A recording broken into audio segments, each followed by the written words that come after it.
राधे राधे बंधुओं, हरे कृष्णा, जय श्री कृष्ण। बंधुओं, 20 अप्रैल को आज शनिवार है। आज कामदा एकादशी है। आज इस व्रत की शुरुआत 5:22 से प्रारंभ है। कल यानी द्वादशी दिन को पारण 5:22 से 9:39 तक होगा।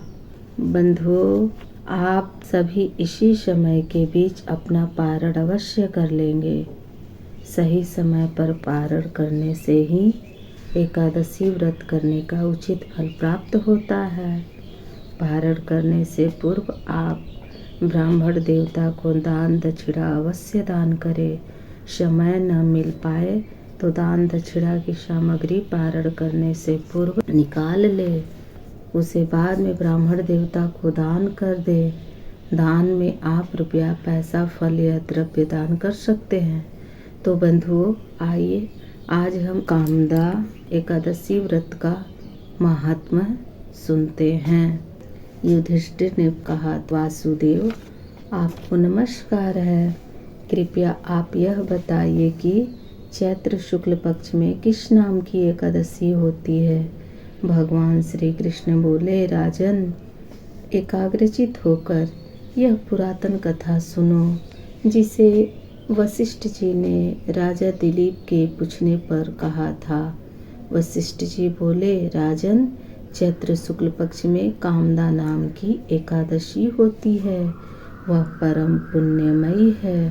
पाप रूपी ईंधन के लिए तो वह दावानल ही है। प्राचीन काल की बात है। नागपुर नाम का एक सुंदर नगर था, जहाँ सोने के महल बने हुए थे। उस नगर में पुंडरीक आदि महाभयंकर नाग निवास करते थे। पुंडरीक नाम का नाग उन दिनों वहाँ राज्य करता था। गंधर्व, किन्नर और अप्सराएं भी उस नगरी का सेवन करती थी। वहाँ एक श्रेष्ठ अप्सरा थी जिसका नाम ललिता था। उसके साथ ललित नाम वाला गंधर्व भी था। वे दोनों पति पत्नी के रूप में रहते थे। दोनों ही परस्पर काम से पीड़ित रहा करते थे। ललिता के हृदय में सदा पति की ही मूर्ति बसी रहती थी और ललित के हृदय में सुंदरी ललिता का नित्य निवास था। एक दिन की बात है, नागराज पुंडरीक राजसभा में बैठकर मनोरंजन कर रहा था। उस समय ललित का गान हो रहा था, किंतु उसके साथ उसकी प्यारी ललिता नहीं थी। गाते गाते उसे ललिता का स्मरण हो आया, अतः उसके पैरों की गति रुक गई और जीभ लड़खड़ाने लगी। नागों में श्रेष्ठ करकोटक को ललित के मन का संताप ज्ञात हो पाया, अतः उसने राजा पुंडरीक को उसके पैरों की गति रुकने और गान में त्रुटि होने की बात बता दी। करकोटक की बात सुनकर नागराज पुंडरीक की आंखें क्रोध से लाल हो गई। उसने गाते हुए कामातुर ललित को शाप दिया, दुर्बुद्धे, तो मेरे सामने गान करते समय भी पत्नी के वशीभूत हो गया, इसलिए राक्षस हो जा।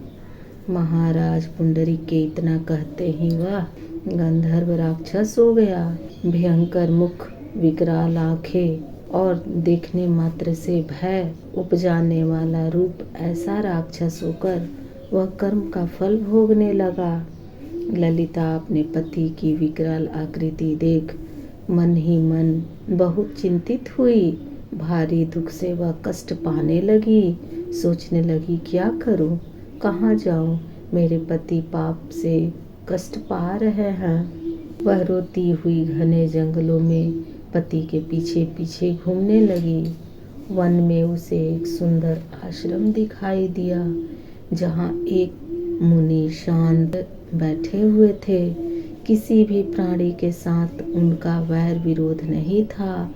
ललिता शीघ्रता के साथ वहाँ गई और मुनि को प्रणाम करके उसके सामने खड़ी हुई।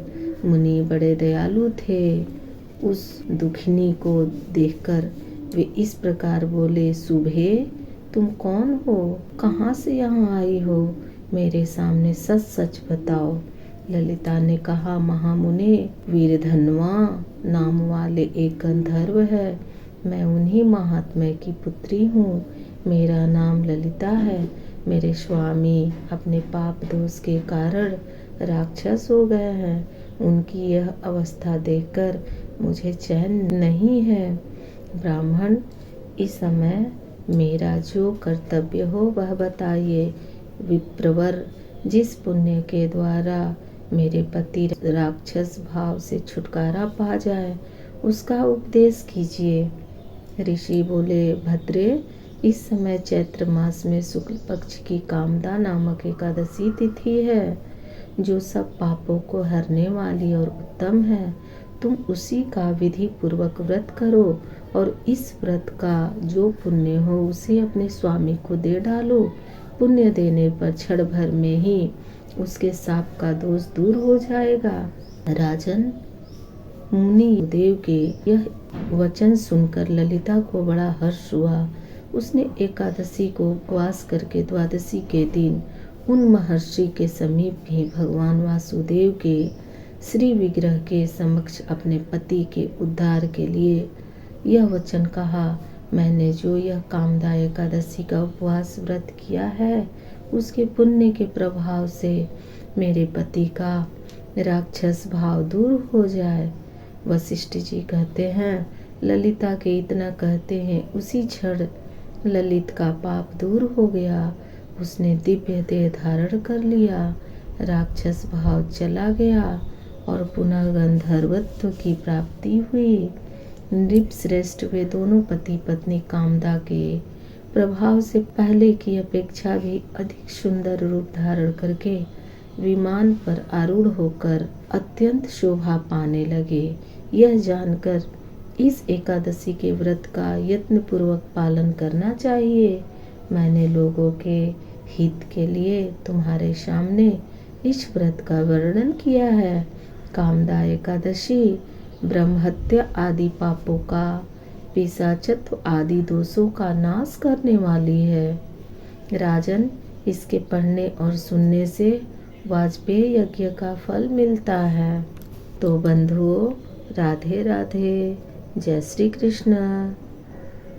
बंधुओं, आप चाहे तो इस चैनल को सब्सक्राइब कर सकते हैं, इस कथा को शेयर कर सकते हैं, चैनल को लाइक कर सकते। राधे राधे, जय श्री कृष्ण, हरे कृष्ण।